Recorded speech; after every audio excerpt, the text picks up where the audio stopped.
Hello বন্ধুরা, আবারও চলে এসেছি একটা জিভে জল আনা রেসিপি নিয়ে। আর এখন প্রায় দিন বৃষ্টি হচ্ছে, আর এই বৃষ্টির দিনে এই রেসিপি জাস্ট জমে যাবে। তাহলে স্কিপ না করে সম্পূর্ণটা দেখার অনুরোধ রইল। তাহলে চলুন মূল রান্নায় ফেরা যাক। এখানে আমি বিউলির ডাল নিয়েছি 250 গ্রাম। তো এটাকে আমি ওভারনাইট ভিজিয়ে রেখেছিলাম। ওভারনাইট ভেজানোর পরে দেখুন হাতে নিয়ে দেখিয়ে দিচ্ছি, খুব সহজে এইগুলো কিন্তু ছেড়ে যাচ্ছে, বা একটা নখ দিয়ে চাপ দিলে না সঙ্গে সঙ্গে ভেঙে যাচ্ছে, তখনই বুঝতে হবে পারফেক্টভাবে ভিজে গেছে। এখন আমি ভালো করে 2 থেকে 4 বার ধুয়ে নিয়েছি। নিয়ে এখন শুকনো শুকনো করে জলটা ঝরিয়ে আমি মিক্সি জারের মধ্যে দিয়ে পেস্ট করে নেব। আর এই পেস্ট করার সময় খুব বেশি জল দিতে যাবেন না, একদম শুকনো শুকনো করে পেস্ট করবেন। যদি দেখেন পেস্ট হচ্ছে না, সেক্ষেত্রে সামান্য ছোট চা চামচের 1 চামচ কিংবা 2 চামচ জল দিতে পারেন। জল একদম বেশি ব্যবহার করা যাবে না।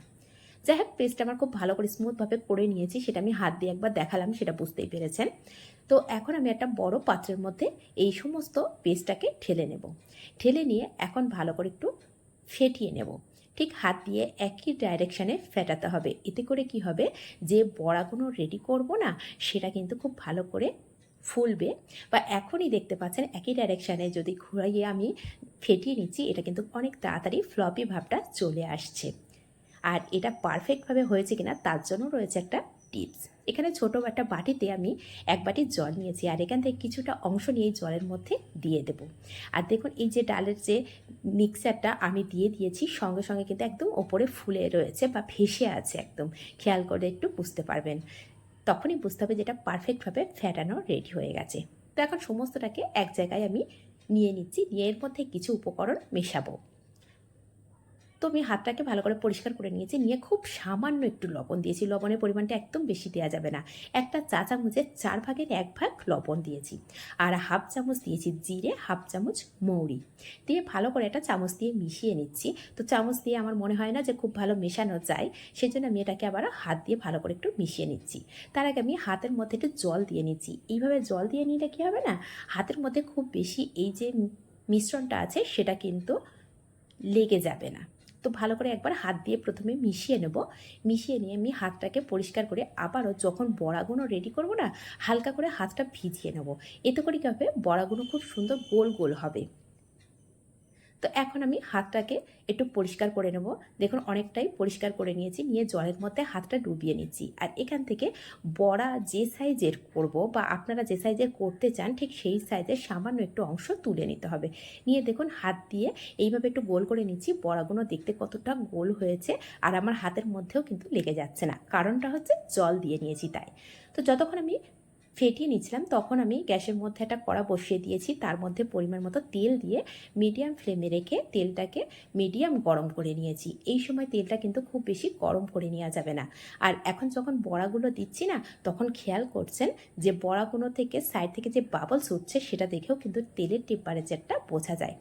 ঠিক আবারও আমি হাতটা কিন্তু বারবার ভিজিয়ে নিয়ে একটা একটা করে বড়া দিয়ে দিচ্ছি। আর বড়াগুলো এখন দিচ্ছি যে সাইজের, কিছুক্ষণ পরে দেখবেন অনেকটাই ফুলে গেছে, ফুলে বড় হয়ে গেছে। এটা কিন্তু ভালো করে ফেটানোর জন্য। তো দেখুন আগে যেমন দিয়েছি তার থেকে কিন্তু অনেকটাই বড় হয়ে গেছে। আর একটা ছোটো চা চামচ নিয়েছি, নিয়ে ওপর থেকে একটু তেল দিয়ে দিচ্ছি, যাতে করে ওপরের সাইডটাও খুব ভালোভাবে কুক হয়ে যায়। আর তেলের টেম্পারেচারটা একই রকমভাবে রেখে দেবেন, যেন হাই দিতে যাবেন না। তাহলে কি হবে, কালার এসে যাবে, ভিতরের দিকে কাঁচা থাকবে।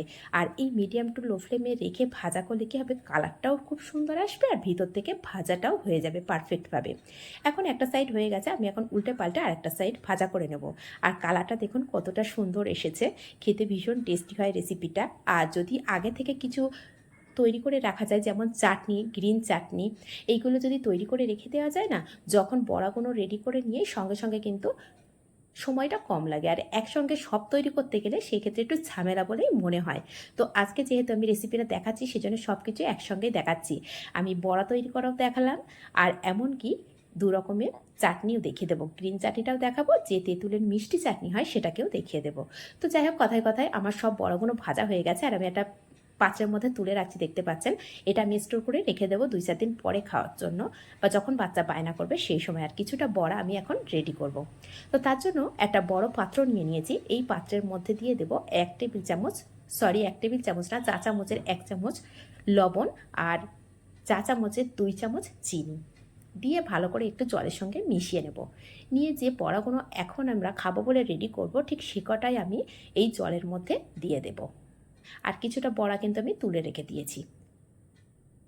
তো এখন সমস্তটাই আমি জলের মধ্যে দিয়ে দেব, দিয়ে একটু চামচ দিয়ে ডুবিয়ে দেওয়ার চেষ্টা করব যাতে করে জলটা ভালো করে সোপ করে।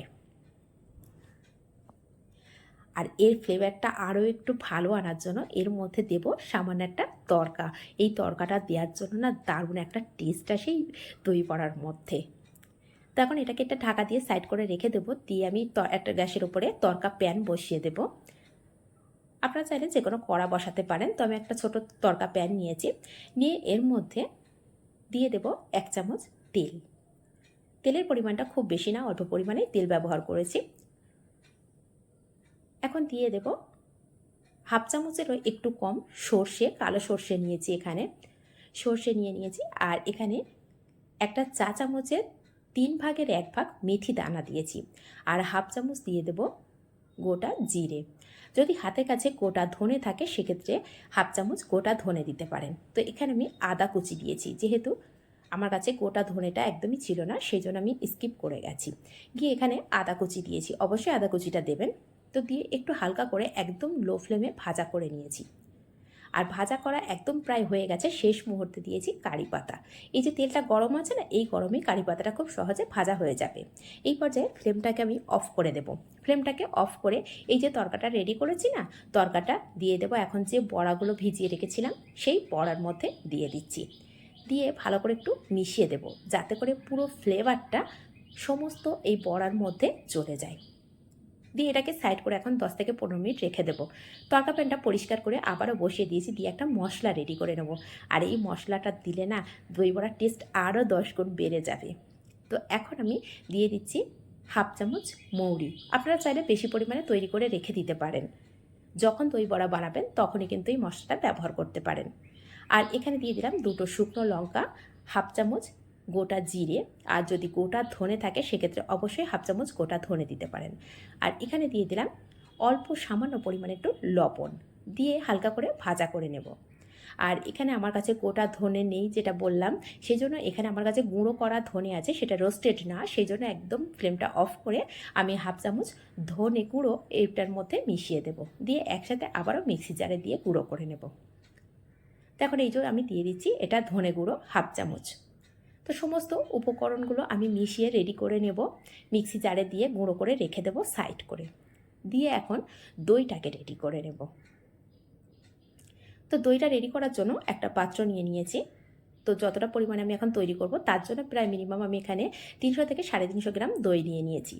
দই নিয়ে, আর দইটা দেখতেই পেয়েছেন আমি এখানে কোনো ঘন দই নিইনি, প্যাকেট দই নিয়েছি। নিয়ে তার মধ্যে দিয়ে দিলাম সামান্য একটু বিট লবণ, আর এখানে দিয়ে দিচ্ছি 2 চামচ চিনি।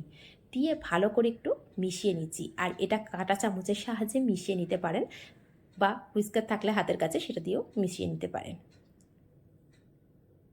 তো এখন আমি একটা চামচের সাহায্যে খুব ভালো করে মিশিয়ে নিচ্ছি। অবশ্যই এখানে কিন্তু আপনারা মিক্সি জারে দিয়ে দইটাকে ভালো করে মেল্ট করবেন না, সেক্ষেত্রে হবে কি একদম পাতলা হয়ে যাবে। যদি মিক্সিতে ঘুরিয়ে নেওয়া হয় একবার, সেক্ষেত্রে ভীষণ পাতলা হয়ে যায়। দইটা যত ঘন থাকবে না দই বড়াগুলো খেতে ভীষণ ভালো লাগে। এখন দই বড়ার মধ্যে যে বড়াগুলো আমি দিয়েছিলাম জলের মধ্যে ভিজিয়ে, তার মধ্যে কিন্তু জল অনেকটাই সোপ করে নিয়েছে। তো এখন আমি একটু হালকা হাতে চেপে নিয়ে জলটাকে বার করে দিচ্ছি, দিয়ে বড়াগুলো নিয়ে দইয়ের মধ্যে দিয়ে দেব। আর যদি প্রয়োজন হয় যে দইটা আমি রেডি করেছি তার মধ্যে সামান্য একটু জলও মিশিয়ে নিতে পারেন, যে যদি দইটা ঘন মনে হয়। তো এইভাবে আমি যে কটা বড়া এখন সম্ভব সে কটাই দিয়ে দেবো দইয়ের মধ্যে। দিয়ে এটাকেও 10 মিনিট আমি রেস্টে রেখে দেবো। এতে করে কী হবে, দইগুলো ভালো করে বড়ার মধ্যে সোপ করে নেবে। এতে করে সোপ যত ভালো হবে তত কিন্তু খেতে টেস্ট হবে। তো এখন দইটা খুব ভালো করে মিশিয়ে দিয়েছি বড়ার মধ্যে, দিয়ে এটাকেও সাইড করে রেখে দিয়ে এখন গ্রিন চাটনিটা রেডি করে নেব। গ্রিন চাটনি রেডি করার জন্য এখানে আমি কিছুটা পরিমাণে ধনেপাতা নিয়েছি, 2টো কাঁচা লঙ্কা, আর কিছুটা রসুন, আর সামান্য একটু আদা। এখন এই সমস্ত কিছু একটা মিক্সি জারের মধ্যে দিয়ে দেব। দিয়ে এখন দিয়ে দেব সামান্য পরিমাণে তেঁতুলের পাল্প। এই তেঁতুলটাকে আমি আগে থেকে ভিজিয়ে রেখেছিলাম। এখানে চাইলে আপনারা লেবুও দিতে পারেন। তো আমার হাতের কাছে তেঁতুল ছিল, সেটা দিয়েছি। আর তেঁতুল দিলে স্বাদটা একটু অন্যরকম আসে, সেজন্য তেঁতুল ব্যবহার করেছি। এখন দিয়ে দিলাম সামান্য একটু সাদা নুন, আর এখানে দিয়ে দিলাম বিট লবণ সামান্য। এই লবণটা অবশ্যই খুব বেশি পরিমাণে দেবেন না, খেতে ভালো লাগে না। এখানে গ্রিন চাটনিটাও রেডি হয়ে গেছে, একটা বাটির মধ্যে নিয়ে রেডি করে রেখে দিচ্ছি। তো দই বড়া যখন বানাবেন না, আগে থেকে গ্রিন চাটনিগুলো রেডি করে ফ্রিজে রেখে দেবেন। আর যে তেঁতুলের চাটনিটা করছি সেটাও কিন্তু রেডি করে আগের থেকে রেডি করে রাখলে না, যখনই মন চাইবে দই বড়া করে এই চাটনিগুলো দিয়ে দিতে পারেন। আর একসাথে তৈরি করতে গেলে না ভীষণ সময় লাগে। তো এদিকে গ্যাসের উপরে আবারও একটা কড়া বসিয়ে দিয়েছি, দিয়ে এখানে 150 গ্রাম আমি চিনি দিয়ে দিয়েছি। আর চিনিটা দিয়ে হালকা করে একটা স্প্যাচুলা দিয়ে আমি ছড়িয়ে দিচ্ছি, যাতে করে খুব সহজে মেল্ট হয়ে যায়। আর এই মেল্ট করার কারণ হচ্ছে, ক্যারামেল করছি যেটা, সেটার কারণ হচ্ছে এই যে চাটনির কালারটা না ভীষণ ভীষণ সুন্দর আসবে, একদম একটা ন্যাচারাল কালার আসবে, খুব সুন্দর। এর মধ্যে কোনো ফুড কালার ব্যবহার করতে হবে না, শুধু সেই কারণেই কিন্তু আমি ক্যারামেল করে নিচ্ছি। এখন এর মধ্যে দিয়ে দেবো সামান্য একটু জল, যেহেতু চিনিটা সম্পূর্ণ গলে গেছে। এখন সামান্য জল দিয়ে ভালো করে এইভাবে মিশিয়ে নিচ্ছি। মিশিয়ে নেওয়ার পরে দেখবেন একদম লিকুইড হয়ে গেছে। তো একদমই লিকুইড হয়ে গেছে। এর মধ্যে আমি দিয়ে দেবো তেঁতুলের গাঁট বা তেঁতুলের পাল্প। একটু ছেঁকে নিয়ে দিতে হবে, যাতে করে এর মধ্যে যে বাড়তি অংশগুলো থাকে, দানা থাকে, অনেকটা চিবড়া থাকে, সেইগুলো যেন না যায়। দিয়ে এই একইভাবে নাড়াচাড়া করে নেবো। আর তার মধ্যে দিয়ে দিলাম সামান্য একটু বিট লবণ। আর বিট লবণটা একটু বুঝে দিতে হবে, যেন খুব বেশি পরিমাণে না হয়, তাহলে চাটনির টেস্টটা কিন্তু একদম নষ্ট হয়ে যাবে। আর এই যে কালারটা ভালো আসার জন্য আমি এখানে দিলাম 1 চামচ কাশ্মীরি লঙ্কা। এই কাশ্মীরি লঙ্কা দেওয়ার জন্য কিন্তু ভীষণ সুন্দর একটা কালার চলে আসবে। আর এর মধ্যে কোনো ফুড কালার ব্যবহার করতে হবে না। তো এখন কালারটা দেখুন একরকম লাগছে। এটা যত ভালো একটু ঘন হয়ে যাবে না, কালারটা একদম চেঞ্জ হয়ে যাবে। আর এর মধ্যে সবশেষে দিয়ে দিলাম 1 চামচ গুড়। দেখুন আস্তে আস্তে কিন্তু কালারটা অনেকটাই চেঞ্জ হয়ে যাচ্ছে। আর এটাকে খুব ভালো করে একটু ফুটিয়ে নিচ্ছি 1 থেকে 2 মিনিট। খুব বেশি টাইম ফোটানোর প্রয়োজন নেই, বেশি ফুটিয়ে নিলে কী হবে, যখন ঠান্ডা হয়ে যাবে না একদম ঘন হয়ে যাবে। আর চাটনিটা বেশি ঘন হয়ে গেলে একদমই ভালো লাগবে না। তো 1 থেকে 2 মিনিট ফোটানো হয়ে গেছে। এখন গ্যাসের ফ্লেমটাকে একদম লো করে আমি দেখাচ্ছি চাটনিটা কতটা ঘন বা পাতলা রেখেছি। ঠিক এরম পাতলা রেখেই নামিয়ে নিতে হবে, নাহলে কিন্তু ঠান্ডা হলে আরও ঘন হয়ে যাবে। এখন দেখুন আমি দেখিয়ে দিচ্ছি যে কতটা পাতলা হয়েছে, আর কালারটা কত ন্যাচারাল এসেছে। চামচের মধ্যে যখন রয়েছে সেটা কিন্তু দেখেই বুঝতে পারছেন। তারপরেও আমি একটা সাদা প্লেটের মধ্যে নিয়ে দেখিয়ে দিচ্ছি, কালারটাও দেখাচ্ছি আর কতটা পাতলা করে নাবাচ্ছি সেটাও দেখিয়ে দিচ্ছি। আর এটা যখন আমি সার্ভ করব তখন দেখবেন কতটা ঘন হয়ে যায়। এখন সার্ভ করার পালা। তো এখানে এখন যে দইগুলো ভিজিয়ে রেখেছিলাম, সরি বড়াগুলো ভিজিয়ে রেখেছিলাম দইয়ের মধ্যে, সেই বড়াগুলো নিয়ে নিচ্ছি একটা প্লেটের মধ্যে।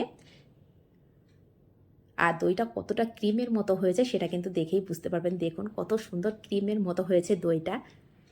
আর এখানে অবশ্যই চেষ্টা করবেন ঠান্ডা একদম দই নেওয়া, তাহলে কিন্তু ক্রিমের মতো হবে, না তো কিন্তু অনেক সময় ছাড়া ছাড়া হয়ে যায়, সেটা কিন্তু হবে না।